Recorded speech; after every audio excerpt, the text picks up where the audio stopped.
morning! So, ito po ang ating ingredients or ingredients ng menu natin for today. So, magpa-fried tayo ng dalagang bukid.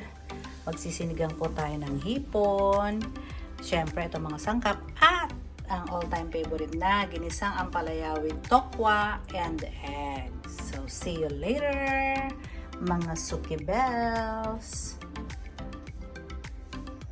Hello, good morning! Ito na naman si Mamita G, ang inyong kusinerang tindera. So, na-miss nyo ba ang inyong madam yesterday? Kumusta naman po ang ating weekend? Ang ating Saturday, Sunday? Diba? Ako ay medyo relax lang kahapon. Walang masyadong ganap. Talaga nagpahinga, natulog. At syempre, nag-iilis din po syempre ng mga bagay-bagay, di po ba? So, sana po lahat tayo ay okay and fine at maganda ang ating Monday, di ba? Bless Monday po sa ating lahat. So, ayun ang ating pong i-share sa inyo na menu for today. Ay, again, very simple, yet masarap syempre. Meron po akong nabiling tawag dito. Maliliit lang siya na dalagang bukid. Di ba? At yan ay ite-turn po. Lalagyan muna natin siya ng konting breading para po hindi siya masira, buo or tawag dyan, hindi manikit sa ating frying pan. Which is kahit na non-stick po siya, maganda po yung may konting breading para crispy po siya dito. Ba? And then, meron din po tayong ginisang ampalaya. Mag-gisa tayo ng ampalaya. At mga iba naman, sinigang na hipon. O, diba? Para baka sabihin nyo, lagi na lang yun ang niluluto ni Mamita. So, ayan, binigyan natin ng iba naman, diba? Sino ang favorite ang dalagang bukid with ginisang ampalaya? Yung ginisang ampalaya ko po, lalagyan ko po siya ng fried tokwa or fried tofu. Ayan, para masarap, diba? With egg, syempre po mga madam.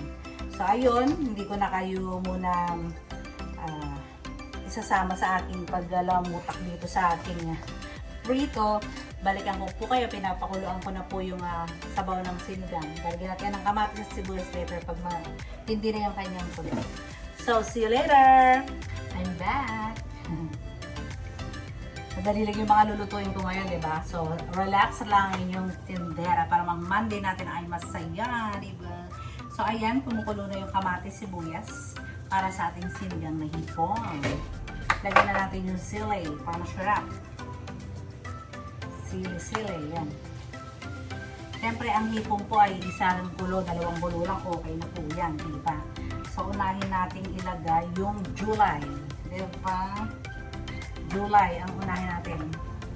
Ilagay natin ang talong and kangkong kasi matigas, diba? So, ang hipon, dalawang kulo lang, okay na. Ilagay natin yung talong and winding road. Ang tindera ay relax na relax.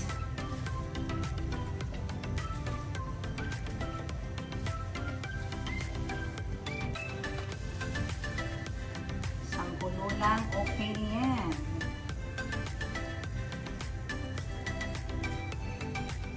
Luto agad ang ating ulam for today. For today's video. So, ayan, lagay na natin ang hipon. Para sabay na yan mabuto. O, diba? Saya. Very festive. Oh, may festive pa ang inyong tindera. Maiba naman ang ating julang. Diba? Maiba naman ang syrup. Ang madam, ang syrup. So, ayun, pakuluin lang natin to. Syempre, huwag natin kakalimutan ang pang-gisamix. Ang gisamix, ang ating sinigang mix. Diba? Huwag kalilimutan yan. Siguro okay na yung isa din. Pag masyadong anish. Okay? So, takpan. At pagkatapos tikman. Diba? And then, eto naman pong ginisang ampalaya. Mga madam, ayan, nilagay ko na yung giniling. Ayan o. Ay, buraking. Ginisang giniling. Yung giniling po ay pinapakulong ko muna sa tubig. Tsaka sa patis. Ito siya. Patis at saka tubig lang muna. Ganyan po ang ginagawa ko sa giniling. Kasi diba, lagi ko sinasabi, baka nilalangaw yan sa palengke, diba? Kailangan pakukuluan nyo muna, patay ng mikrobyo, lagyan ng patis, diba? So, pag ganyan kumulo na siya, syempre patay na ang germs. Ayan. Lagyan na natin ang mahiwagang bawang. Para masarap.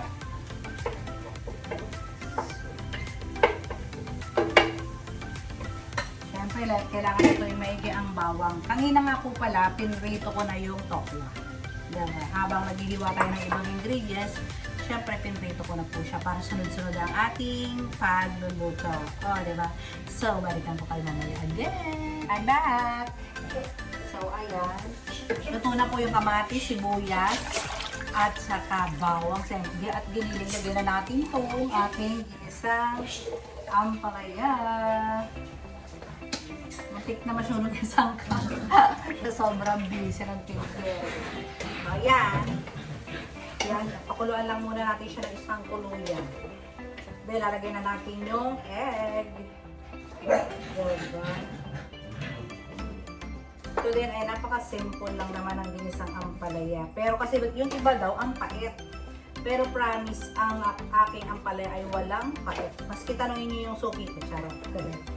Tanongin nyo yung aking mga suki sa ampalaya, wala po siya talagang pait. Basta 3 beses nyo siyang banlawan, lamutakin with salt, yon. Ganun lang po yung aking hidden secret. So, ayan. Pag kumulot lumambot ng half cook lalagyan natin yung tokwa and the ginisa mix. Ilagay ko na pala ang ginisa mix. Para magkalasa na siya. Kasi wala siya pang lasa. So, the sinigang na hipon is done. Siyempre, lagyan natin siya na, yung kaninang giniling, may konting na po yon. May patis ng konti. So, ito ginisa mix. Lagyan natin yan. Konti. And a little salt. Salt. Lagyan natin ng salt. Kasi laging tatandaan, iba yung salt, iba yung patis. May ibang texture po ng lasa po yun. Ang nagbabalance po is the salt. So, lagyan ng pepper. Ayan. Ano siya? Yung pinong pepper po, ha? Ayan na dapat ang pepper. O, diba? Pinapagulong pa lang. Kasi nga ay nakabisi yung tindera habang nagluluto, nagtitinda. So, kaya ayan. So, ganun lang siya kagali. And pagkulo, mga half cook, ay iyaano na natin siya. Lalagyan na ng sangka. So, magpa-fried na tayo ng fish. Babalikan ko kayo. I'm back! So, ayan, nagpa-fried na po tayo ng dalagang bukid. And then, ayan, half cook na po yung ating ampalaya. So, lagay na po natin yung egg. Lalabit na natin. Lagay na natin siya.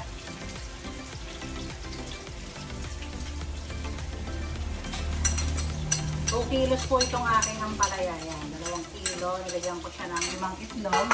Pag kulang o gusto niyo maitlog, go! Push lang. Kung saan kayo masaya. Diba? Tapos, ilagay na natin yung huwag natin labogin yung ampalaya hindi masarap. Ilagay na natin yung tokwa. Diba? Try nyo ito mga madam. It's my favorite. So, diba? Lahat na lang favorite. So, according to your taste na lang yun mga madam. The best na ilagay nyo rito, ginisa mix. Ginisa mix, bakya naman. So, ayun, it's done. Huwag natin half cook lang dapat ang ampalaya para ang vitamins ay andyan pa rin, di ba? And it's done. Ganyan lang po kung mag-ginisang ampalaya. So, ayun, yung ating prito ay okay na rin. Hanguin na natin. Dahil ito kamasunog. Ay, patay mo naman ang ampalaya. So, the ampalaya is also tapos na. Huwag ganun lang kadaling magluto, mga madam. Ayun pa. Favorite nyo rin magluto? Favorite nyo rin ba magluto? Ako po talaga favorite ko pong magluto. That's my hobby. My hobby is cooking. So, yung mga gusto ng tips dyan, I'm willing to share. Naglulutong ulam po ako kasi mga madam. Tapos bakit po ako ay hindi mag-restaurant? Dati po meron po ako canteen sa palengke. Yan. Kaso lang, nag-abroad po ang inyong lingkod, nag-Japan, kaya ayun, tinigil. Saka masyadong nakakapagod pag palengke, talagang grabe po yung tao. Talagang 24 hours po kami dati dyan. Kaya ayoko namang magkasakit, diba? Magkikita nga, magkakasakit. So, tinigil ko po yun. So, ayun mga madam, I'm done. Tapos na yung sinigang na hipon, tapos na yung ginisang palaya, and magpiprito na lang po ako ng dalagang bukin.